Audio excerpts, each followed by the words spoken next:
Hey, what's up, guys? In this video, I'm going to be doing an analysis and appreciation for the ending scenes of the Blair Witch Project and Blair Witch, and how both endings are connected subtly using sound design. I watched Blair Witch, the new one, last night, and I really appreciated it. And I've been making connections between the two, and I find it to be very clever and kind of creepy. So we're going to start off with two clips from the Blair Witch Project. This came out in 1999 on a shoestring budget, and you have to understand that they used two cameras in the 1999 version, and it's they used a RCA High 8 camcorder, which Mike is holding right here. This, in the ending scene, this is the only one recording sound. Heather, who is over here, she's holding the 16 millimeter camera using black and white stock. Black and white stock was used because it's cheaper and it works better in low light, and it looks more artsy, I guess.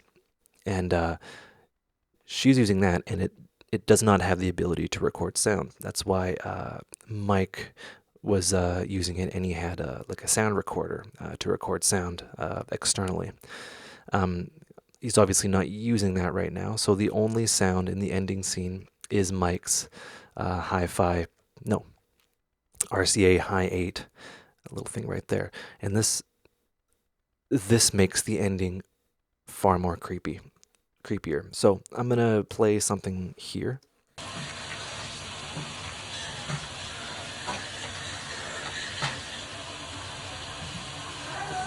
Right, you hear that Heather? That's presumably Josh, who we later find to be in the basement. Spoiler alert. But I believe that it's actually James from the Blair Witch, the 2016 version. The reason I say that is because, it's more entertaining to think of it that way. But they hear it upstairs. Josh is actually downstairs. But Mike insists that the noise is coming from upstairs. And in a later clip, I'll show you that actually James is upstairs calling Heather's name, and that's what they think they're hearing, which is kind of creepy. Oh, Jesus. So they're like, what the fuck? What the heck? All right, let's see, there's another view of the High 8. Just keep in mind that Mike is the only one who has access to sound. And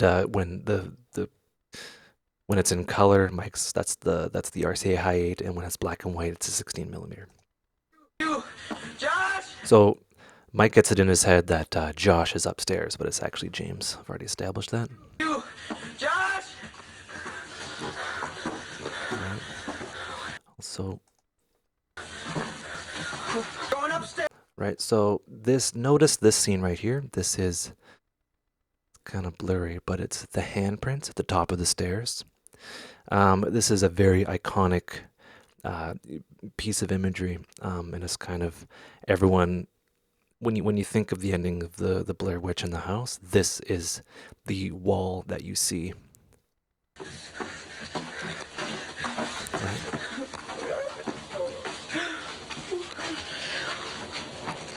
So this scene right here, this scene is repeated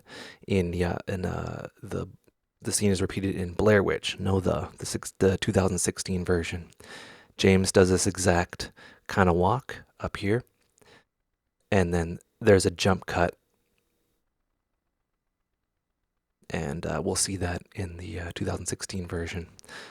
And then Mike hears Josh, not James, downstairs. Because I think you would, like humans have, 2 ears.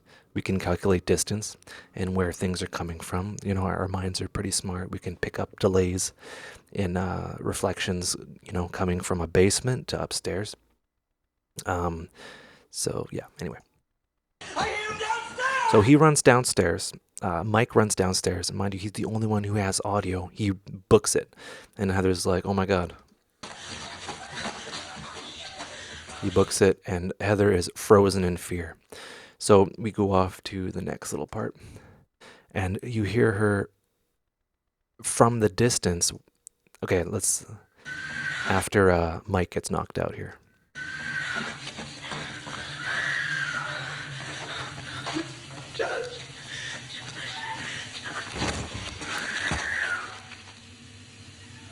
right? So this camera gets knocked down, but it's still on. And this is the sound that you're hearing from this camera's perspective. So what really creeped me out when I first saw this in the theater is like I had to sleep with the lights on for a week.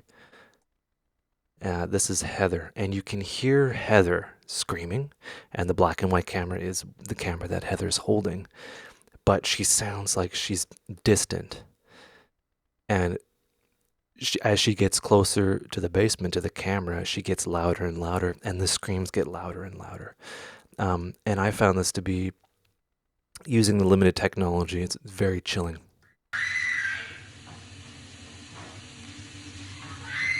So this, okay, I'm gonna keep on going. And as she gets closer,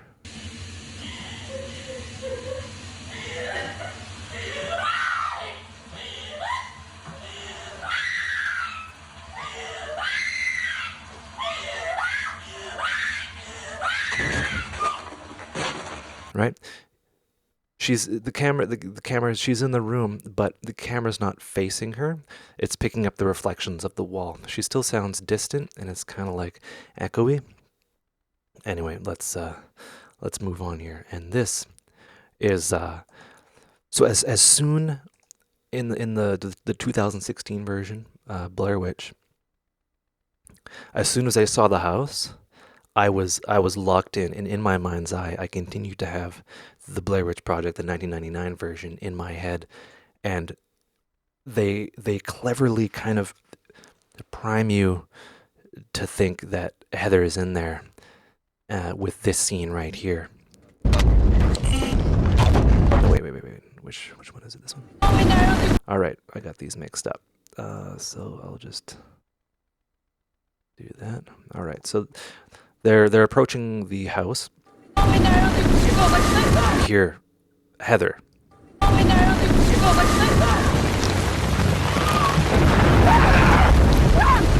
my sister! I don't know what happened to your sister, James, but that's not her. That can't be her. Let's go. Right? I believe this part, the second little scream. Let's go. Oh, no, I have to go in. Please. My sister's in that house. That's the sheriff. You know this is what I came here for. And so he goes in, and you see the light upstairs, and the light looks like the light that was on top of Heather's 16 millimeter. So what you hear at the beginning of this scene is her, I don't know, I like to think, it makes me cozy to theorize that she's screaming Josh from upstairs like she is in the original. And that's when she's upstairs, that's when she's separated. And this kind of like, it goes, it makes sense. It makes sense because of like the witch's supernatural ability to like dilate time and have like multiple things happening at once. So there. So James hears Heather in the top floor. And this is one of those iconic images. And this is when I think of the 1999 version, this is what I see in my my mind's eye. It's this walk up the stairs. Absolutely creepy. Right? Amazing kind of jump cuts up the stairs. The handprints, right? Up the stairs, the handprints up here. And you want to hear Heather. You want to hear her in the house. Like James is led to believe that Heather's up there. And what you hear is something different. Remember her like screeching kind of from far away, her screaming? Well, listen to the wind from the outside blowing through the cracks. Listen to what it sounds like. This is absolutely clever as hell sound design.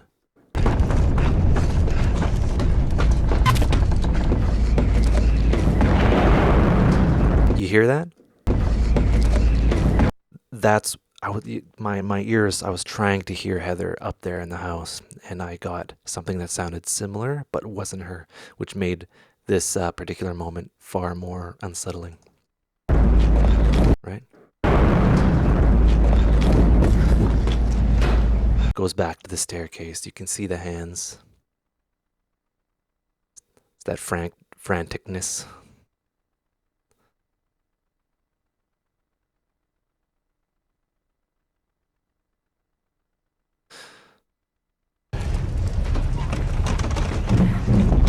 And then you see that.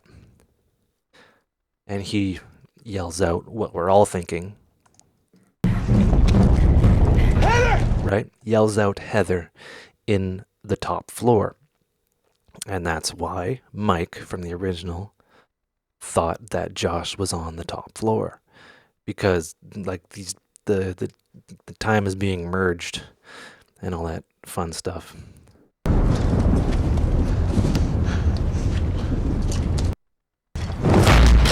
Door slams, excellent. Flashlight goes out. Kind of a trope, but I'll go with it. It's supposed to be fun. It's a freaking movie. Calm down. Right? You see lightning strike, which gives you a brief moment of light.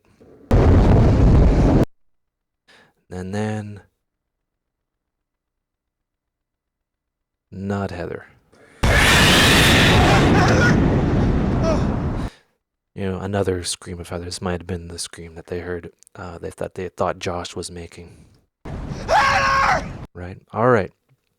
There's that, and this is what really got me. I thought this was an excellent kind of tribute, homage, whatever you want to call it.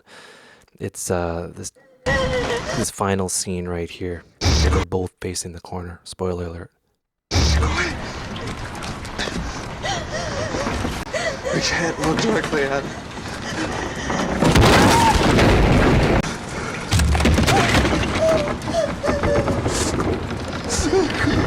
Close your eyes. Close your eyes.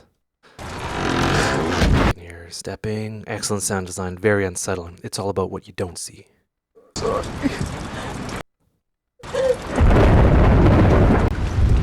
So James hears Heather and turns around. Who are you talking? So, poor girl. So the audio that you're hearing is from James's camera. So what happens is, this is kind of like a dedication to the original. When James gets effed up,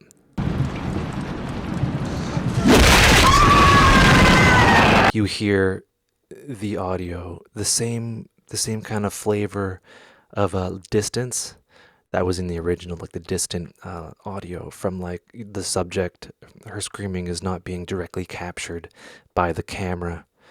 It's being reflected off the wall. Like, so James got like effed up and the camera went flying somewhere, right?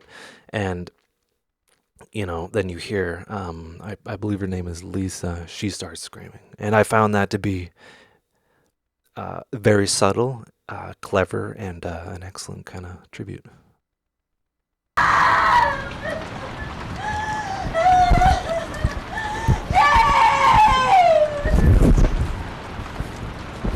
So it's I don't know, kind of maybe not, because you can hear like the handling noise from her camera and the audio from his camera. See, this is, you can hear the buzz of her camera. So yeah, you were hearing James's camera. This is Lisa's camera, and you can hear the difference. It plays a DV tape which has a motor in it, which, you know, has that mechanical sound. So using an older camera, much like the RCA High 8, which Mike is using in the first one.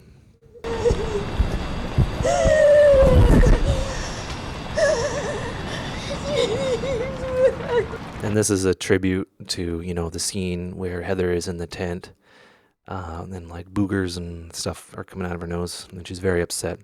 The same thing. Right? And then, you know, this just made me jump. Funny enough, not the Blair Witch. That is not the Blair Witch, according to the writer and director.